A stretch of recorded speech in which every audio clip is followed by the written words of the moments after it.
Hey friend, welcome to reasoning expert. Am Rahul. तो आज मैं लेकर आया हूँ एसएससी रीजनिंग डेटा सफिशिएंसी का एक और वीडियो। ठीक है, तो ये क्वेश्चन आज लास्ट रहेंगे। इसको करवाने के बाद मैं नया टॉपिक स्टार्ट कर दूंगा। ठीक है, तो आज पहले ये क्वेश्चन सॉल्व कर लेते हैं। तो देखो, पहला क्वेश्चन क्या बोल रहा है यहाँ पे। 7 स्टूडेंट्स दिए हुए हैं, उनके नाम भी दिए हुए हैं यहाँ पे।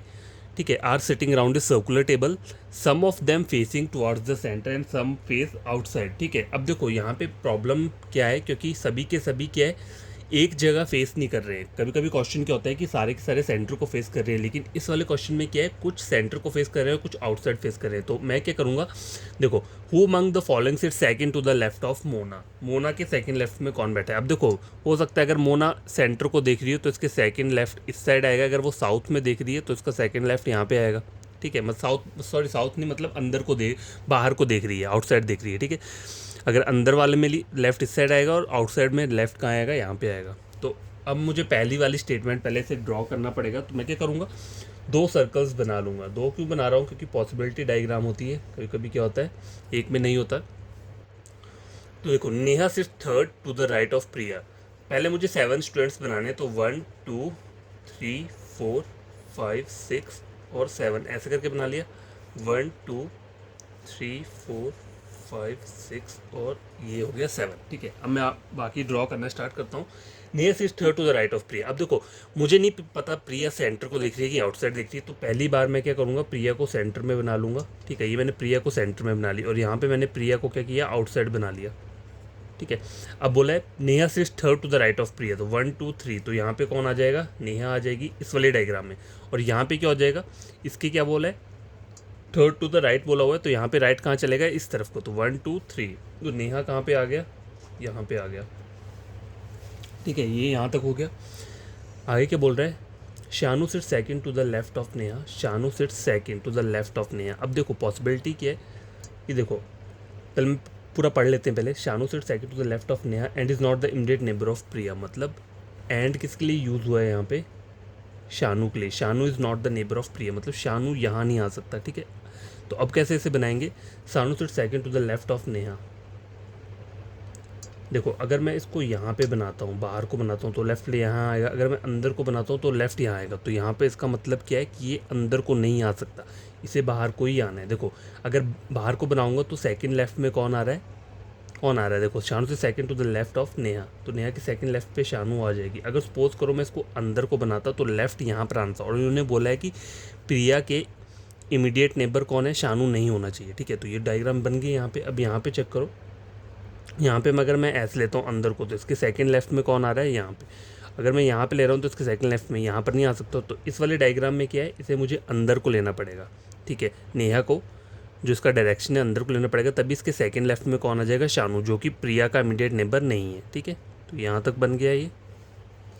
Only 1 person sits between Aman and Rahul. अब देखो, इसे आप कहाँ पे ड्रॉ करोगे, अमन राहुल यहाँ पे भी आ सकता है, अमन राहुल यहाँ पे भी आ सकता है। देखो, अमन और ये राहुल सिर्फ यहाँ आ सकता है, या फिर अमन राहुल यहाँ पे भी आ सकता है। तो ये अब मैं सेट बिठा नहीं सकता। ठीक है, अब मैं क्या कर सकता हूँ, इन दोनों में बस सिर्फ इतनी ही डायग्राम बननी थी। तो यहाँ से आप बता सकते हो कि who sit second to the left of Mona, नहीं बता सकता। ठीक है, तो अब मुझे सेकंड डायग्राम जो है वो भी क्या करना पड़ेगा, ड्रॉ करना पड़ेगा।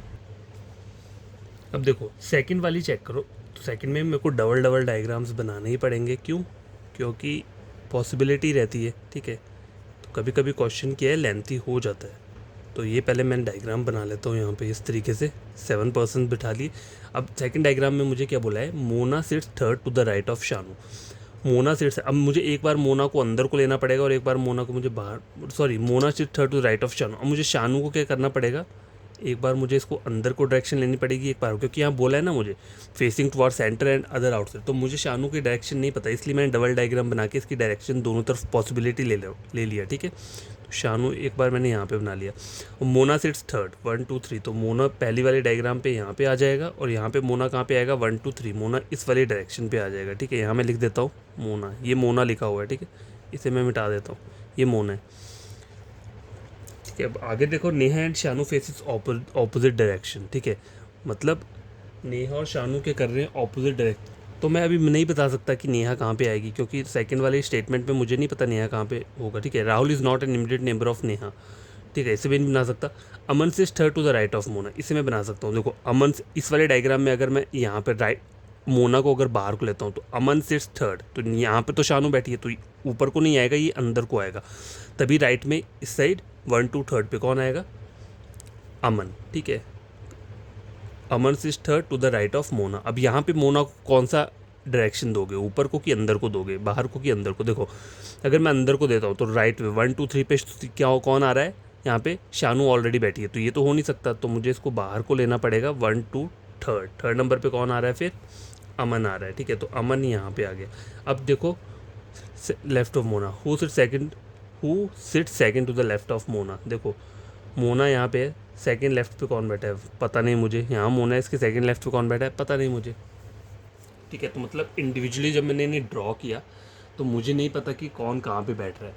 अब देखो कर क्या सकते हो आप, अब इन दोनों को कंबाइन करना है। तो पहली तो मैंने ये बना के रखी है, अब सेकंड वाली को मैं इन दोनों में मर्ज करके देखता हूँ कि मेरा आंसर निकलता है या नहीं निकलता है, ठीक है। Mona sits third to the right of Shanu. अब देखो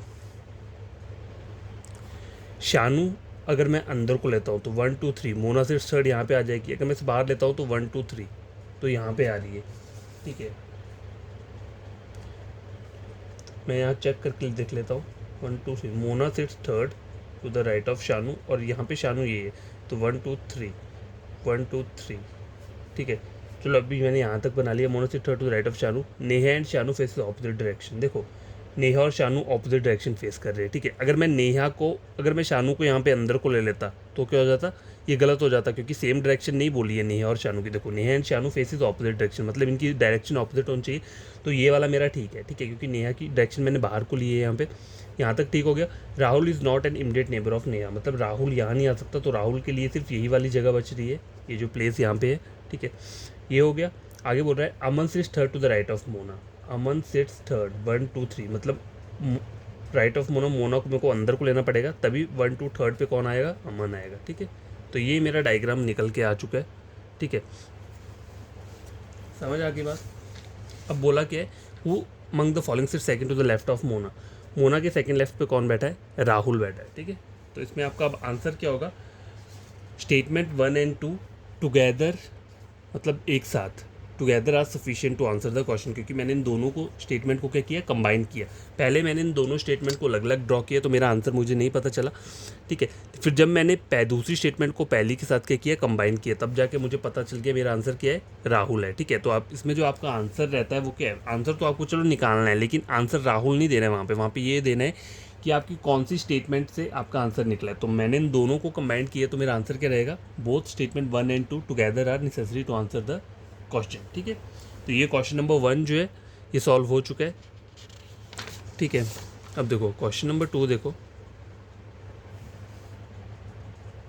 अब देखो इसमें क्या करना है, ये हाइट वाला है, ठीक है। तो पहला बोला हुआ है इतने 5 स्टूडेंट्स बोले हैं, I will have different height, who among the following is the shortest. सबसे छोटा वाला फाइंड आउट करना है, ठीक है। तो पहली स्टेटमेंट मैं यहाँ पे ड्रॉ करता हूँ, Sushil is shorter than only 1 person, ठीक है। मतलब सुशील जो है छोटा है किससे? सिर्फ एक पर्सन से जो यहाँ है, बाकी सबसे वो क्या है? बड़ा है, ठीक है। तो 1 2 3, ठीक है। 5 बोले हैं, देखो 1 2 3 4 5 इस तरीके से मैंने रख लिया, ठीक है। चलो मैं ऐसे लिख लेता हूँ, सुशील सिर्फ एक से छोटा है, बाकी सबसे बड़ा है। तो 1 2 3 4 5 हो गए टोटल, ठीक है। ये पहली स्टेटमेंट मैंने यहाँ तक इस तरीके से थोड़ा ड्रॉ किया। सपना is taller then both Renu and Divya. देखो सपना is taller then both, Renu से भी बड़ी है, ठीक है, और किससे बड़ी है? दिव्या से भी बड़ी है। अब देखो ये तो एक बन गया, एक ये भी बन सकते हैं। देखो सपना इज़ टॉलर देन, दिव्या पहले ले ली और रेनू बाद में ले लिया, ठीक है। पॉसिबिलिटी बहुत सारी बन। ममता इज़ टॉलर देन रेनू। अब ममता जो है वो टॉलर है किससे? रेनू से, ठीक है। तो मैं क्या कर सकता हूँ? देखो सपना, दिव्या, ममता और रेनू। अब देखो शॉर्टेस्ट में तो कोई दूसरा भी आ सकता है, हो सकता है पहले स्टेटमेंट में सुशील। देखो अगर मैं सुशील को यहाँ लेता हूँ, सॉरी सुशील कहाँ आना चाहिए? सेकंड नंबर पे आना चाहिए, तो यहाँ पे सेकंड पे करूँगा तो हो सकता है कोई और भी पीछे आ सकता है। तो पहली स्टेटमेंट से मुझे मेरा क्या है? क्लियर हिंट नहीं मिल रही है, ठीक है। आपको जो ड्रॉ करना होता है, आपको कैसे ड्रॉ करना है? देखो मैं आप सीधा ऐसे ड्रॉ करो, Sushil is shorter than only 1 person. चलो अगर मैंने ये ड्रॉ कर लिया, आगे बोले सपना इज टॉलर देन रेनू, तो सपना क्या है, टॉलर देन रेनू, ऐसे ऐसे लिख लिया। और क्या बोला है, सपना इज टॉलर देन दिव्या, तो सपना क्या है, टॉलर है दिव्या से, ठीक है। ये हो गया Mamta is taller than Renu, Mamta is taller than Renu, ठीक है, ये हो गया। अब देखो सुशील तो पहले नंबर दूसरे पर ही आएगा। अब सपना जो है वो रेनू और दिव्या दोनों से बड़ी, तो हो सकता है सपना यहाँ पे आए और रेनू दिव्या यहाँ पे आए, या फिर ऐसा हो सकता है कि सपना यहाँ पे आए और रेनू दिव्या यहाँ पे आए, ठीक है। लेकिन या फिर दिव्या यहाँ पर आए, ममता यहाँ पर आए, बहुत सारी पॉसिबिलिटीज़ निकल रही है, तो इससे आप नहीं बता पाओगे, ठीक है। इसलिए मैंने आपको इस तरीके से ड्रॉ करके बताया, ठीक है। मैंने यहाँ पे नाम लिख दिया, फिर जब मैंने पॉसिबिलिटी चेक की तो बहुत सारी, एंड में शॉर्टेस्ट तो यहाँ पे कोई भी आ सकता है पहली स्टेटमेंट में। तो मैं क्या करूँगा, अब दूसरी स्टेटमेंट को ड्रॉ करने की देखता हूँ, क्या पता दूसरी स्टेटमेंट से मेरा आंसर निकल के आ जाए। तो Divya is taller then only 2%, 2 से बड़ी है, बाकी सबसे छोटी है। देखो 1 2 मतलब दिव्या यहाँ पे आएगी, 2 से बड़ी हो गई, मतलब देखो 2 से बड़ी है, बाकी दोनों से छोटी है, मिडल में दिव्या आ गई। रेनू इज टॉलर देन सुशील, ठीक है, तो रेनू क्या है, इज टॉलर देन सुशील, ठीक है, बट शॉर्टर देन सपना, सपना से छोटी है, ठीक है, ये बन गया यहाँ पे। Sunil is not the shortest, ठीक है, एक सुशील है और एक सुनील है, सुनील शॉर्टेस्ट नहीं है, ठीक है, मतलब सुनील यहाँ पर नहीं आएगा, ठीक है। सपना रेनू, और देखो Divya taller than 2%, Renu taller than Sushil but shorter then सपना। ये जो नाम दिए ना यहाँ पे, ये सुनील नहीं है, ये सुशील है, ठीक है, SUSHIL, सुशील दिया हुआ है, ठीक है। तो देखो ये मेरा बन के आ गया। अब मुझे इसे कैसे बिठाना पड़ेगा, बस वही चेक करना है। तो देखो दिव्या तो यहीं रहेगी, इसकी एग्जैक्ट पोजीशन है, और उन्होंने बोला क्या है कि सुशील जो है वो शॉर्टेस्ट नहीं है, मतलब सुशील यहाँ पर नहीं आ सकता। तो ये कैसे बनेगा, देखो सपना यहाँ पे आ जाएगी, रेनू यहाँ आ जाएगा, और सुशील कहाँ पर आएगा, यहाँ पे आ गया, और एक जो बचता है कौन है, वो ममता बच रही है, तो ममता कहाँ आ जाएगी, एंड में आ जाएगी, ठीक है। तो ये देखो सेकंड स्टेटमेंट से मेरा पूरा का पूरा क्या है, क्लियर हो गया, ठीक है। तो यहाँ पे आपका आंसर क्या है, who is the shortest, Sushil, sorry Sushil नहीं है यहाँ पे, शॉर्टेस्ट कौन है यहाँ पे, ममता है, ये जो निकल के आया है, ठीक है, ये कुछ नहीं है, ममता, ममता जो है वो सबसे क्या है, शॉर्टेस्ट है यहाँ पे। तो आपका आंसर यही रहेगा। आपका आंसर मतलब जो ओरिजिनल आंसर है वो क्या रहेगा, only statement second is sufficient to answer the question while statement 1 is not, ठीक है। ये क्वेश्चन नंबर सेकंड हो गया। ये क्वेश्चन नंबर थर्ड है। अब देखो ये क्वेश्चन जो है ये कौन सा वाला है, ये है रो वाला, जो रो वाला क्वेश्चन होता है ये वो वाला है। तो इसे भी क्या करेंगे, सॉल्व कर लेंगे। बोला क्या है मुझे, 6 पर्सन दिए हुए हैं who sits in a row such that all are facing towards north. तो मैं बना लेता हूँ 1 2 3 4 5 6, ठीक है। Who among the following sit at right end of the row, right end क्या होता है, ये इसकी लेफ्ट हैंड होता है ये, तो हमें राइट हैंड का पर्सन फाइंड आउट करना है। तो पहले ए स्टेटमेंट, पहली वाली स्टेटमेंट को क्या करेंगे, हम ड्रॉ करके देखेंगे।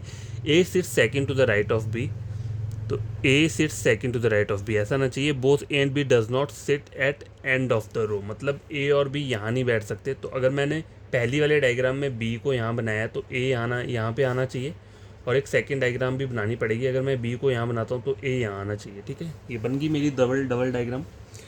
अब both A and B does not sit at extreme end of the row, तो ये दोनों सेटिस्फाई हो रहा है। Only one per sits between E and D. अब देखो इसे कहाँ ड्रॉ करोगे, ई और डी यहाँ पे भी आ सकता है, ई और डी यहाँ पे भी आ सकता है। तो पहली स्टेटमेंट से मुझे मेरा आंसर नहीं पता चल रहा है, ठीक है। अब मैं सेकंड स्टेटमेंट को ड्रॉ करके देखता हूँ यहाँ पे 1 2 3 4 5 6, फिर बाद में क्या करेंगे, हम कंबाइन कर लेंगे अगर नहीं निकलेगा सेकंड से। C and F are immediate neighbour of each other, ठीक है। तो सी एफ कहीं पे भी आ सकता है, तो अभी मैं इसे ड्रॉ नहीं कर रहा हूँ यहाँ पे। More than 2 person sits between C and A. अब देखो सी और, अब इस वाली लाइन का मतलब समझो क्या बोला है उन्होंने, मोर देन 2 पर्सन, इसका मतलब है 2 नहीं होंगे, 3 हो सकते हैं, 4 हो सकते हैं, 5 हो सकते हैं, नंबर ऑफ पर्सन हो सकते हैं, 10 हो सकते हैं, 11, जितने आपको इसमें दिए हुए हैं, ठीक है। लेकिन 2 नहीं होंगे, यहाँ पे लिखा है ना देखो, मोर देन 2 पर्सन, मतलब 2 से ज़्यादा ही रहेंगे, ठीक है। तो सी और ए के बीच में कितने हो सकते हैं, 3 हो सकते हैं या फिर 4 हो सकते हैं। Is not the immediate neighbour of C, ठीक है। तो अकेली इस स्टेटमेंट से भी मैं ड्रॉ नहीं कर पाऊँगा, ठीक है, क्योंकि देखो हो सकता है सी और ए यहाँ पे हो, सी और ए यहाँ पे हो, कहीं पे भी हो सकते हैं, ठीक है। तो अब मैं इस वाली स्टेटमेंट को यहाँ पे ज्वाइन करने की देखता हूँ, कंबाइन करके देखता हूँ कि आंसर निकल रहा है या नहीं निकल रहा है। C and F are immediate neighbours of each other. तो पहली स्टेटमेंट में सी और एफ कहाँ आ सकता है, मतलब यहीं पे आ सकता है, ठीक है, और तो कहीं नहीं आएगा। तो सी एफ मतलब मैंने यहाँ पे इस तरीके से बना लिया, क्योंकि मुझे ये पता नहीं है एग्जैक्ट कि मतलब एफ़ कौन सी, एफ़ यहाँ पे भी हो सकता है, यहाँ पे भी हो सकता है, सी यहाँ हो सकता है, यहाँ हो सकता है, ठीक है। तो ये मैंने कर लिया, C and F are immediate number of each other. तो और यहाँ पे भी इस साइड लिख लेता हूँ सी और एफ, सी और एफ, ठीक है। More than 2% between C and A. अब देखो सी और ए, अब अगर मैं सी को यहाँ लेता हूँ तो दो आ रहे हैं और दो मुझे मना किया है, तो इसका मतलब क्या है, यहाँ पे सी नहीं आएगा, यहाँ पे एफ आएगा और सी जो आना चाहिए वो यहाँ आना चाहिए। अब यहाँ पे भी चेक कर लेते हैं, देखो more than 2% sits between C है, तो यहाँ पे तो है ही नहीं, तो ये तो डेफिनेटली गलत हो गया, क्योंकि दो से ज़्यादा चाहिए। देखो यहाँ पे एक आ रहा है और यहाँ पे तो आ ही नहीं रहा है, तो ये डायग्राम गलत होगी। तो मेरी एग्जैक्ट डायग्राम जो अभी चल रही है वो है ये CFBA, ठीक है। अब आए क्या बोला है, is not an immediate neighbour of C, is not an immediate neighbour of C, ठीक है। तो क्या देखो is not an immediate neighbour of, यहाँ पे बी लिखा हुआ है, ठीक है, बी लिखा है, तो उससे कोई फ़र्क नहीं पड़ रहा है। देखो मैं गलती से हो गया यहाँ पे बी है। अगर मैं इसको सिंगल अकेले से डायग्राम भी बनाऊंगा तब भी वो आंसर, मतलब statement alone second are not, मतलब अकेली स्टेटमेंट सेकंड को ड्रॉ करने पर मेरा आंसर नहीं निकलेगा, तो मुझे कंबाइन करना ही पड़ेगा। तो यहाँ तक तो मैंने कंबाइन कर लिया। अब लास्ट में ये वाले स्टेटमेंट पढ़ो, is not the immediate neighbour of B, मतलब ई बी के साथ नहीं आएगा, तो ई कहाँ पे आएगा, यहाँ पे आएगा। और बच कौन रहा है, देखो ए बी सी डी बच रहा है, तो डी कौन आ जाएगा, यहाँ पे। तो दोनों को कंबाइन करके मुझे मेरा आंसर मिल गया, who among the following sits at the right end of the row. तो राइट एंड में कौन बैठा है, ई बैठा है, तो इसका आंसर क्या रहेगा, both statement 1 and statement 2 are together necessary to answer the question, ठीक है। क्वेश्चन नंबर 3 कंप्लीट हो चुका है। यहाँ पे बी था, याद रख लेना, ठीक है, थोड़ा मुझसे मिसप्रिंट हो गया, यहाँ पे सी लिख दिया हुआ था, ठीक है। अब 4th क्वेश्चन जो है आगे चेक करो, ये क्वेश्चन जो है ये ब्लड रिलेशन से रिलेटेड है, तो इसे भी हम क्या करेंगे, सॉल्व कर लेंगे। How is P related to Q, ये बोला हुआ है। तो पहली वाली स्टेटमेंट को ड्रॉ करते हैं। R who has only 2 kids P and Q. देखो R who has only 2 kids P और क्यू, ठीक है। मुझे जेंडर नहीं पता इनके, P and Q is the mother in law of S. अब देखो आर क्या है, who has only 2 kids P and Q, is ये किसके लिए यूज़ हुआ है, आर के लिए, ठीक है। आर हु हैज़ ओनली, जिसके की 2 किड्स हैं पी और क्यू, वो क्या है, is the mother in law of S. R क्या है, मदर इन लॉ है, ठीक है, मदर इन लॉ किसकी, एस की। तो एस हो सकता है, अब एस क्या है, देखो S who is sister in law of Q, S क्या है, sister in law of Q है, तो इसका मतलब क्या है, पी जो आ जाएगा, देखो R who has only 2 kids P and Q है, मैंने बना दिया, is the mother in law of S, मतलब आर जो है वो मदर इन लॉ है किसकी, एस की। तो मतलब पी और क्यू में से कोई मेल पर्सन होगा, उसकी कोई वाइफ होगी एस, ठीक है।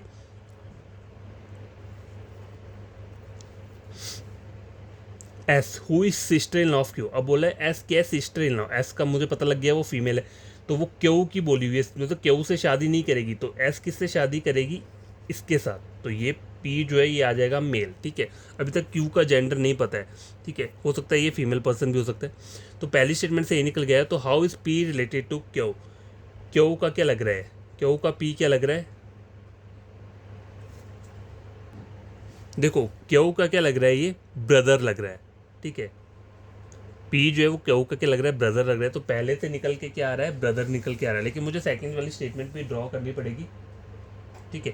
अब मैं सेकंड को अलग से ड्रॉ करके देखता हूँ। T is the sister in law of P, ठीक है, सिस्टर इन लॉ है, ठीक है, किसकी, पी की, चलो P and the daughter in law of you,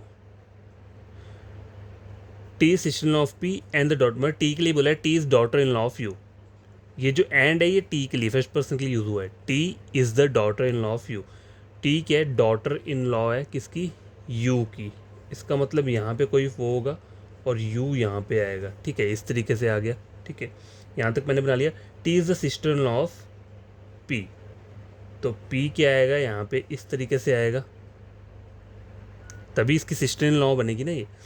अब देखो who has 2 kids P and Q, तो टी के 2 किड्स हैं पी और क्यू, तो ये तो बन ही नहीं रहा है यहाँ पे, देखो T is a sister in law of P, तो मैंने बना दिया, and the daughter in law of you. T क्या है, सिस्टर इन लॉ है किसकी, पी की, और टी ही क्या है, daughter in law of you की, जिसकी क्या है, हु हैज़ 2 किड्स।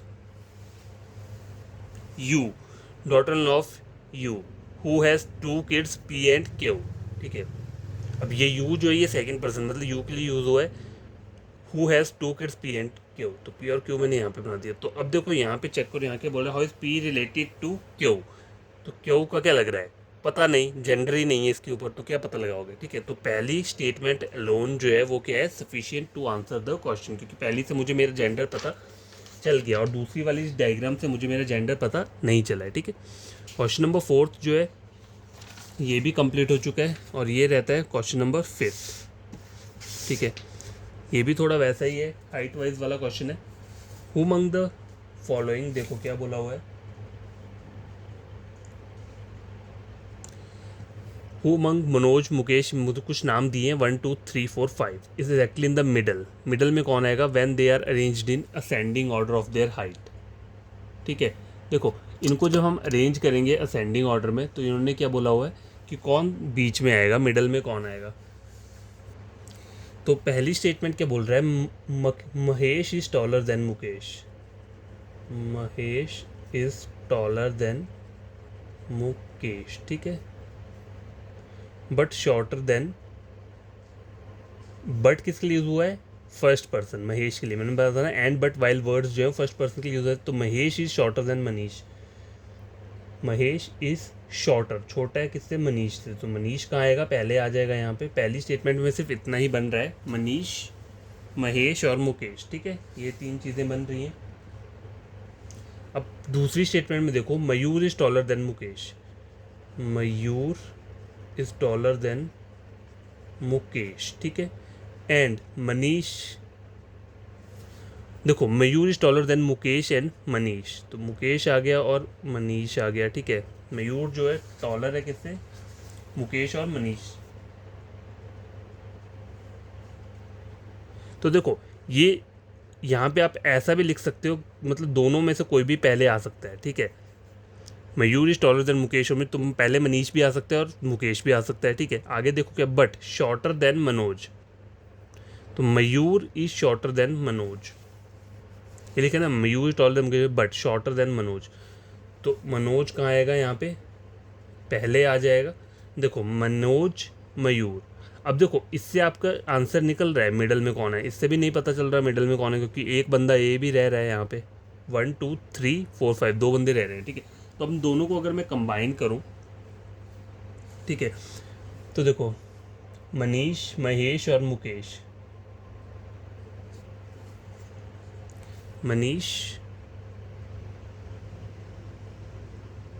तो मतलब मनीष ऐसे आना चाहिए यहाँ पे, क्योंकि ऊपर वाला चेक करो, मनीष आ रहा है, फिर मनीष के बाद क्या आएगा, महेश। ठीक है, फिर क्या आएगा, मुकेश, और ये मनोज और मयूर पहले आ जाएंगे, मनोज और मयूर, मयूर, क्योंकि मयूर के बाद क्या है, मुकेश आएगा यहाँ पे। ठीक है, तो आंसर क्या रहेगा इसका, देखो मनोज, मयूर, सॉरी ये मनीष है। ठीक है, यहाँ पे सॉरी ये गलत हो, मनीष लिखा हुआ है। ठीक है, NISH, मनीष आएगा यहाँ पे, मनीष, फिर महेश। ठीक है, फिर क्या आएगा, मुकेश आएगा। तो थर्ड नंबर पे मिडल पे बोला है इन्होंने, तो मिडल पे कौन आ रहा है, मनीष आ रहा है, ये वाला आ रहा है। ठीक है, मैंने इन दोनों स्टेटमेंट्स को कंबाइन किया यहाँ पे, तो मिडल में कौन आ रहा है, मनीष आ रहा है। तो आपका जो आंसर रहेगा वो क्या रहेगा, both statement 1 and 2 together are necessary to answer the question. ठीक है, आप इन्हें खुद से सॉल्व करके देखना एक बार, देखो आपके आंसर निकल जाएंगे यहाँ पे। ठीक है, और ये लास्ट क्वेश्चन है, question number 6, who sits to the left of A1 if all the person sits in a row are facing south. अब सभी के सभी क्या कर रहे हैं, साउथ को देख रहे हैं। ठीक है, अब मुझे नहीं पता नंबर ऑफ पर्सन्स कितने हैं यहाँ पे, देखो यहाँ पे लिखा हुआ है 7 person are sitting in a रो। ठीक है, तो 7 मुझे बिठाना पड़ेगा, और सबके सब कहाँ देख रहे हैं, नीचे देख रहे हैं। ठीक है, 1 2 3 4 5 6 7, तो डबल बना लेता हूँ, 1 2 3 4 5 6 7। ठीक है, नीचे मतलब यहाँ को। ठीक है, A4 sits exactly in the middle of the row, मतलब यहाँ पे देखो 1 2 3 1 2 3, तो मिडल ये आ गया, तो A4 जो आएगा वो यहाँ पे आ रहा है, तो यहाँ पे भी A4 यहीं पे आएगा, 1 2 3, देखो 1 1 2 3 1 1 1 2 1 2 यहाँ पे A4 यहाँ पे आ गया, ठीक है, मिडल में आ रहा है। 2% sit between A4 and A6, देखो A4 और A6 यहाँ पे भी आ सकता है, ठीक है, या फिर A4 और A6 यहाँ पे भी आ सकता है, क्योंकि उन्होंने बोला है ना 2% बैठे हैं। तो पहली स्टेटमेंट से आपका आंसर निकल रहा है who sits to the left of A7, नहीं निकल रहा है। अब मैं सेकंड स्टेटमेंट को क्या करूँगा, यहाँ पे ड्रॉ करूँगा 1 2 3 4 5 6 7, ठीक है, ये हो गया 1 2 3 4 5 6 7। A5 sits to the immediate left of A4, तो इसे मुझे नहीं पता कहाँ पे लगाना है। Only 1% sits between A5 and A1, इसे भी मैं कहाँ लगाऊँ मुझे नहीं पता। A2 sits third to the left of A1, नहीं पता कहाँ पे लगाना है। A3 sits fourth to the left of A1। तो देखो इसको अगर मैं करूँगा तब मुझे यही नहीं पता चल रहा कि मैं इन्हें लगाऊँ कहाँ पे।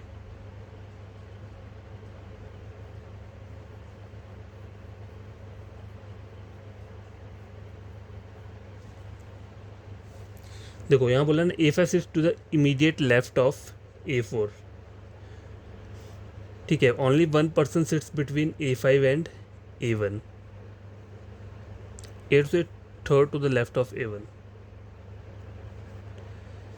तो चलो अब देखो अकेली स्टेटमेंट से तो नहीं होगा ये, अगर मैं सेकंड यहाँ पे ड्रॉ करूँ, क्योंकि देखो कैसे ड्रॉ करूँगा, क्योंकि ये थोड़ा डिफिकल्ट टाइप है। देखो A5 sits to the immediate left of A4, तो आप कहाँ पे बनाओगे, A4 के इमीडिएट लेफ्ट में, A4 के इमीडिएट लेफ्ट में, यहाँ पे भी आ सकता है, यहाँ पे कहीं पे भी आ सकता है।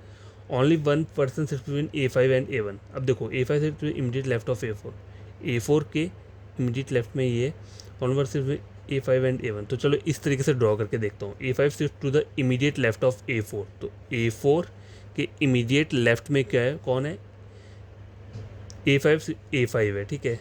और यहाँ पे मैं ऐसा करता हूँ कि A4 के इमीडिएट लेफ्ट में A5 यहाँ पे बना दिया। अब बोला है only 1% sits between A5 and A1, तो A1 मैंने यहाँ बना दिया और यहाँ पे A5 और A1 यहाँ पे आ गया, ठीक है। A2 sits third to the left of A1, sits third to the left of A1, ठीक है। A2 sits third to the left of A1, A2 sits third to the left of A1, तो यहाँ पे भी ये बन रहा है, ठीक है। तो ये दो ही पॉसिबिलिटी बन सकती हैं। अब देखो A3 sits fourth to the left of A1, A3 sits fourth 1 2 3 4 to the left of A1, तो नहीं बनेगा, नहीं बन रहा है, ठीक है। देखो इसको रहने दो, इनको कंबाइन करके देखेंगे हम। लिखा है A5 sits to the immediate left of A4, तो A4 के इमीडिएट लेफ्ट में A5, मतलब A5 यहाँ आना चाहिए, यहाँ पे A5 यहाँ बना लिया मैंने। Only 1% sits between A5 and A1, अब A5 यहाँ पर है तो यहाँ पे A6 है, तो A1 मुझे यहीं पे लगाना पड़ेगा। A5 A1 A5 A1 यहाँ दो जगह है, ठीक है, तो इधर मैं यहाँ पे लगा लूँ या यहाँ पे लगा लूँ। अब देखो A2 sits third to the left of A1, A2 sits third, अभी इसके लेफ्ट में तो है ही नहीं, तो मतलब A1 मुझे यहाँ पे यहीं पे लेना पड़ेगा, तभी A2 sits third to the left of A1, 1 2 3, A2 sits third to the left of A1, ठीक है, 1 2 3, A2 sits third to the left of A1, यहाँ तक बन गया। A3 sits fourth to the left of A1, A3 sits fourth, अब देखो 1 2 3 fourth, fourth आ ही नहीं रहा है, 1 2 3 फोर्थ, यहाँ पे फोर्थ आ रहा है, तो A3 sits fourth to the left of A1, और यहाँ पे कौन बच रहा है, A1 A2 A3 A4 A5 A6 A7 जो है वो यहाँ पे आ जाएगा, ठीक है। तो ये फाइनल डायग्राम आ गया दोनों को कंबाइन करके। तो who sits to the left of A7, A7 के लेफ्ट में A1 बैठा हुआ है, ठीक है, तो लेकिन आपका आंसर क्या रहेगा, both statement 1 and 2 together are necessary to answer the question, ठीक है।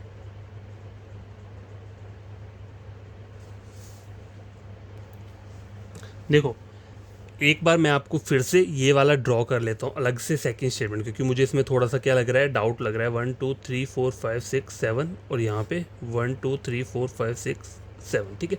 A5 sit to the immediate left of A4, देखो A4 के इमीडिएट लेफ्ट में A5 कर दिया और यहाँ पे A4 के इमीडिएट लेफ्ट में A5 कर दिया, ठीक है। Only 1% between A5 and A1, A5 और A1 में एक बंदा बैठा है, A5 और A1 में एक बंदा बैठा है। A2 sits third to the left of A1, नहीं बन रहा, तो A2 सिट्स थर्ड, तो यहाँ पे A2 आ रहा है लेफ्ट ऑफ A1 के, ठीक है। A3 sits fourth to the left of A1, तो यहाँ पर तो फोर्थ आएगा नहीं, तो इसका मतलब क्या है, मेरे को एक और डायग्राम देखो इस तरीके से बनाना पड़ेगा, ठीक है। 7 बंदे बना दिए, तो A1 अब मेरे को यहाँ पे करना पड़ेगा 1 2 3, तभी जाके A3 वहाँ पे आएगा। ठीक है, तो देखो क्या बनेगा। देखो अगर मैंने सेकंड स्टेटमेंट को ड्रॉ करना है तो मुझे क्या करना पड़ेगा, A5 shift to the immediate left of A4। ठीक है, तो A4 मुझे कहाँ लेना पड़ेगा, यहाँ पे लेना पड़ेगा। A4 के इमीडिएट लेफ्ट में कौन है, A5 है। ठीक है, only 1 shift between A5 and A1। तो A5, अब देखो A5 और अगर मैं A1 को यहाँ लेता हूँ तो A2 से third to the left of A1 तो नहीं आएगा, तो A1 मेरे को यहीं पे लेना पड़ेगा। ठीक है, A2 से third to the left of A1, A1 1 2 3, इसके थर्ड लेफ्ट में कौन है, A2 बैठा हुआ है। आगे बोल रहा है A3 से 4 to the left of A1, 1 2 3 4, ये फोर्थ आ गया। ठीक है, A1 A2 A3 नहीं पता और वो भी नहीं पता, तो ये मेरी सेकंड। हम इन दोनों को अगर मैं कंबाइन करता, ठीक है, तो मैंने कंबाइन कैसे करना था, देखो पहली वाली स्टेटमेंट ये थी। ठीक है, तो देखो 7% सिटिंग इन ए रो। ठीक है, A4 sits exactly in the middle of, तो मिडल में आ रहा है। 2% sits between A4 and A6, A4 और A6, इसका मतलब ये है A6 यहाँ आएगा तभी इसके बीच में दो आएंगे, और यहाँ पे कौन आ जाएगा, A7। तो देखो सेम बन रही है A6 A7 A1 A4 A5 A2 A3।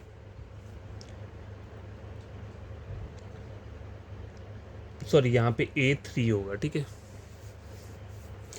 तो देखो ये दोनों की दोनों सेम आई है, बस मैं चेक करने के लिए देख रहा था कि मैंने मुझसे गलती हुई है या नहीं। तो ये मेरा ठीक था जो मैंने सेकंड वाली ड्रॉ की हुई थी, मैंने मतलब इस तरीके से नहीं की थी, शॉर्टकट में थोड़ा किया हुआ था।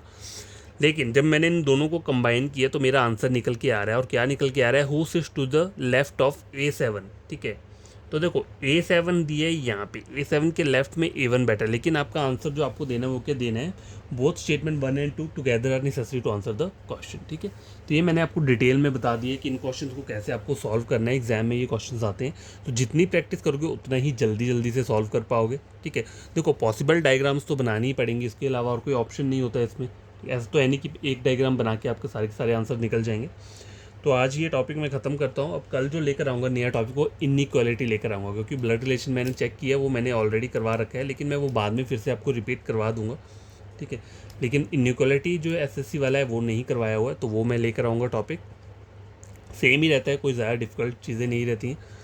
तो देखो ये वीडियो आप खुद से सॉल्व करना है, जितने भी क्वेश्चन है, क्वेश्चन टोटल 6। और आपको कोई प्रॉब्लम होगी तो कमेंट बॉक्स में कमेंट करना, और आपको कोई फ्रेंड कज़न पढ़ना चाहता है रीजनिंग, तो आप मेरे चैनल रेकमेंड कर सकते हो। रीजनिंग के लिए टोटल फ्री है ये चैनल। ठीक है, जब तक हूँ मैं तब तक फ्री ही है, आप पढ़ सकते हो, जो कुछ है फ्री में गेन कर सकते हो, अपना एग्ज़ाम क्रैक कर सकते हो। कोई भी प्रॉब्लम आ रही है रीजनिंग वाले सेक्शन में तो आप पढ़ सकते हो। देखो चैनल तो बहुत सारे हैं, आप कहीं से पढ़ लो जहाँ से आपको समझ आती है। ठीक है, अगर मेरा वाला आता है तो मुझे सब्सक्राइब कर देना, और मैं कुछ नहीं मांग रहा आपसे, बस लाइक और सब्सक्राइब कर देना अगर चीज़ें समझ में आती हैं तो। ठीक है, तो बाय, टेक केयर, कल मिलता हूँ फिर नेक्स्ट टॉपिक में, इनइक्वालिटी।